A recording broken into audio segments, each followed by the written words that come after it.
멋지다 박연진! 가해 학생을 처벌할 수 있는 합법적인 절차와 방법이 눈 돌아가시죠? 지금부터 굉장히 강한 처벌인데 또 가해 학생이 정학으로 못 나오는 효과도 있습니다. 시에서 굉장히 치명적입니다. 민사가 있고 형사가 있잖아요. 뭐 로어를 공개해 드려야 되네요. 문종탁 TV니까 공개하겠습니다. 안녕하십니까, 문종탁 TV의 문종탁 변호사입니다. 넷플릭스 더 글로리가 굉장히 선풍적인 인기를 끌었는데요. 멋지다 박연진! 예, 박연진은 학폭 가해자였는데 박연진이 멋집니까? 박연진은 결국 교도소에 갔는데요. 넷플릭스 더 글로리 외에도 유명인들의 학교 시절 학교폭력 이슈들이 많이 퍼지면서 학교폭력에 대한 관심이 굉장히 뜨거워졌습니다. 오늘은 학교폭력의 피해자가 됐을 경우, 내 자녀가 학교폭력의 피해자가 됐으면 부모님 입장에서는 억장이 무너지시죠? 이 경우 어떻게 대처를 해야 할지, 특히 뭐 저희 시절 때 친구들끼리 그냥 치고받고 툭탁툭탁 하고 또 화해하고 다시 친구 먹고 이런 수준이 아니라 내 자녀의 미래 삶까지 영향을 줄 정도로, 트라우마를 끼칠 정도로 심각한 학폭을 했다. 이 경우 가해 학생을 처벌할 수 있는 합법적인 절차와 방법에 대해서 오늘 말씀드리려고 합니다. 먼저 학교폭력이 무엇인지 알아야겠죠. 학교폭력 예방 및 대처에 관한 법률, 줄여서 학교폭력 예방법이라고 하는데요. 학교폭력 예방법 제2조 학교폭력을 이렇게 정의하고 있습니다. 학교폭력이란 학교 내외에서, 학교 안뿐이 아닙니다. 학교 밖에서 일어나는 것도 포함입니다. 학생을 대상으로 한 상해, 폭행, 감금, 협박, 약취, 유인, 명예훼손, 모욕, 공갈, 강요, 강제적인 심부름, 성폭력, 따돌림도 있네요. 사이버 따돌림, 정보통신망을 이용한 음란, 폭력 등에 의해서 학생이 신체적, 정신적, 재산상 피해를 받은 행위를 말합니다. 보면은 성인들도 처벌받는 형사 범죄들 사건들이 많네요. 이제 따돌림, 사이버 따돌림 같은 경우 요즘은 단톡방에 모아놓고서 애들 막 욕하고 따돌리고 하는 것들이 있는데 그것도 학교 폭력입니다. 강제로 심부름 시킨다. 엄마 아빠 말도 안 듣는데 내 아들이 내 딸이 학폭으로 강제로 심부름하고 있다, 돈 뜯기고 있다, 그럼 눈 돌아가시죠? 그 경우에 뭐 보복한다고 가서 학생을 때리면 여러분, 그러면은 사적인 보복이 되겠죠? 그 경우 오히려 형사 범죄로 처벌당하고 가해 학생이 피해자가 돼버리는 경우가 생깁니다. 그렇기 때문에 가해 학생에 대한 합법적인 처벌 절차에 대해서 오늘 설명드리는데요. 이제는 학교에서 결정하지 않고 교육청에서 합니다. 학교폭력대책위원회인데요.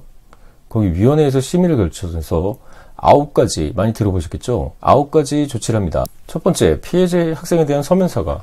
제일 낮은 것이죠. 잘못했으니까 서면으로 잘못했다, 다시 안 하겠다, 이거 사과하는 겁니다.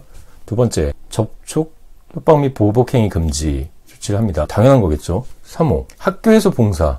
저희 때는 뭐 많이 했는데요. 잘못하면 화장실 청소하고 쓰레기 줍고 뭐 이런 거였죠. 4회는 사회봉사인데 학교 내에서 하는 게 아니라 학교 밖에서 합니다. 5호는 학교에서 하는 것이 아니라 전문가한테 가서 특별 교육 이수와 심리치료를 합니다. 6호, 예전에 정학이라고 했죠. 출석 정지. 학교에 며칠간 나오지 말라는 겁니다. 보통 일주일 하는데요. 7호는 학급을 교체합니다. 다니던 반 친구들하고 헤어져서 다른 반으로 가버리는 것이죠. 지금부터 굉장히 강한 처벌인데 8호는 전학입니다. 더 이상 이 학교 다니지 마라. 다녔던 친구들하고 이제 동창생이 될 수 없겠죠. 마지막 9호는 퇴학입니다. 중학교까지는 의무교육이니까 퇴학이 안 되고 고등학교 때부터는 퇴학이 가능합니다. 학교폭력대책위원회, 교육청의 이 9호까지 조치를 받으려면 시간이 오래 걸리잖아요.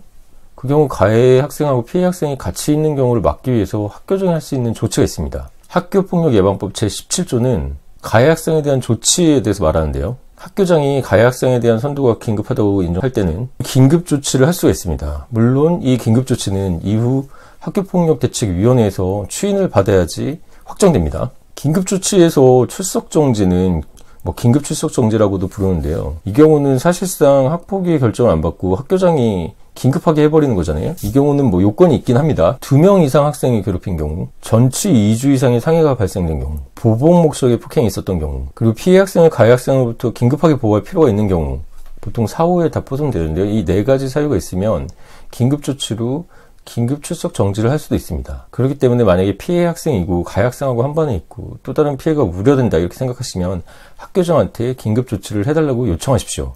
그러면 피해 학생은 일단 가해 학생으로부터 분리가 되고 또 가해 학생이 제대는 학교에 일주일 동안 정학으로 못 나오는 효과도 있습니다. 또한 긴급 조치로 출석 정지까지는 아니더라도 분리 조치를 해달라고 할 수도 있는데요. 분리 조치는 3일 동안 이제 분리시키는 거죠. 그래서 이제 진정시키고 이제 따로 떼어놓는 조치인데요. 이 부분도 상담하셔서 한번 학교 측에 요청을 해보시기 바랍니다. 자, 학교폭력의 피해자가 가해자에게 할 수 있는 부분, 먼저 학교장한테 얘기할 수 있는 긴급조치들, 분리조치들을 말씀드렸고, 학폭위원회에 가면은 9가지, 제일 큰 게 뭐였죠? 예, 퇴학입니다. 학폭위 신고, 학폭위 처분에 대해서 말씀드렸습니다. 그 외에 법으로, 법원에서 가려야 되는 방법이 2가지 있습니다. 첫 번째, 두 번째.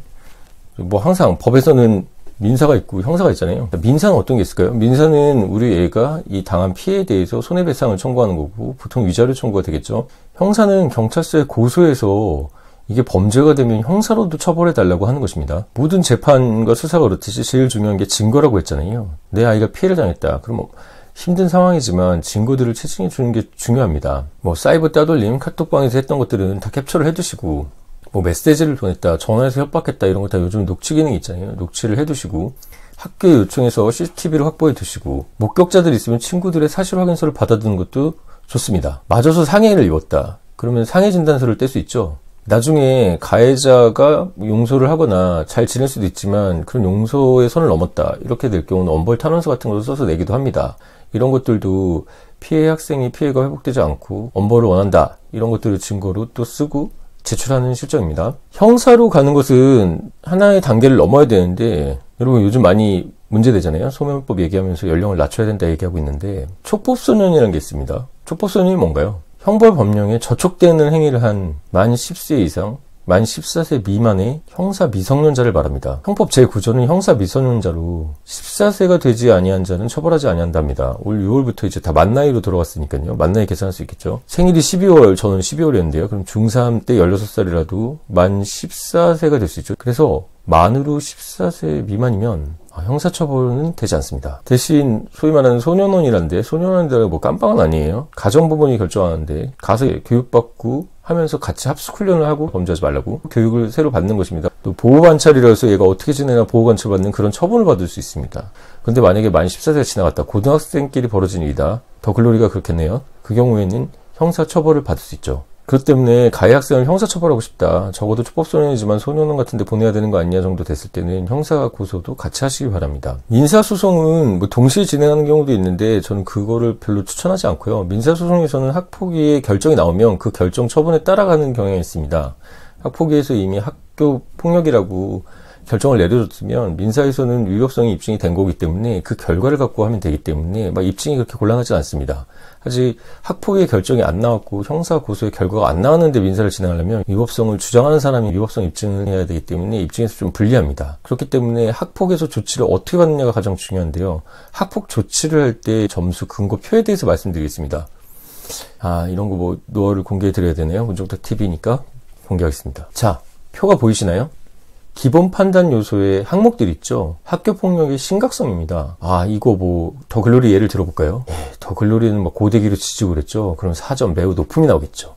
근데 학교 폭력이 서로 뭐 등짝 한 대 때리겠다, 뭐 그런 거, 뭐 서로 장난하다가 딱밤을 쳤다, 그런 경우 1점이나 뭐 심각성이 없음도 나올 수 있겠죠. 지속성도 매우 중요합니다. 지속적으로 괴롭혔다는 거죠. 더 글로리는 다 매우 높음이겠네요. 근데 지속적이 아니라 이례적으로 욱해가지고 싸웠다, 그러면 1점으로 낮음이 나오겠죠. 고의성, 고의를 갖고 계획적으로 막 계속 했느냐, 이런 거 많이 고의성 보죠. 아니면 우발적으로 과실로, 과실치상 뭐 이런 것도 있는데요. 밀려 넘어가지고 했다, 뭐 이런 것들. 가해 학생의 반성 정도. 가해 학생은 학폭이라는 사실이 있다면 반성하고 잘못했습니다, 반성문 내는 게 좋습니다. 이런 게 없이 뻔뻔한 태도를 일관한다, 그러면 교화 가능성이 없다고 보고 4점이 나오겠네요. 화해 정도.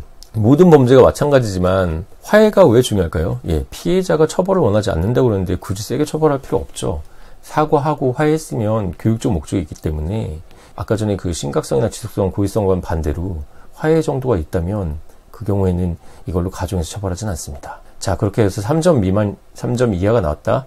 그럼 피해 학생에 대한 서면 사과로 그칩니다. 정확한 명칭은 학교생활 기록부인데요. 보통 좀 줄여서 생기부라고 하는데 정확히는 학생생활 기록이죠. 옛날 때는 뭐 종합기록부라고 했었는데 뭐 어감이 안 좋다고 그래서 좀 바꿨습니다. 초중등교육법 제25조에 나오죠. 여기 보이십니까? 좀 학교장이 학생의 학업성 지도와 인성 등을 종합적으로 관찰평가하여 학습성 지도 및 상급학교, 중학교면은 고등학교 가는 거 말하겠네요. 학생 선발에 활용할 수 있는 각호의 자료를 교육부령이 정한 기준에 따라서 작성 관리하는 것인데요.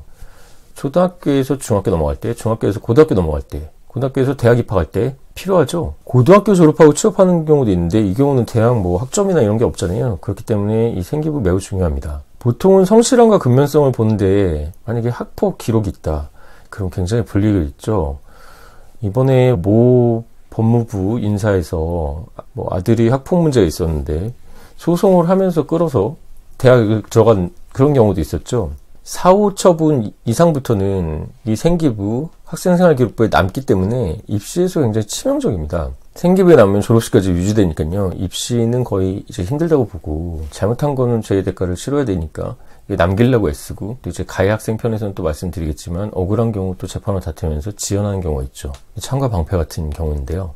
3호 이하는 아예 생기부에 남지 않으니까 피해 학생의 부모 같은 경우는 이게 납득이 안 되죠.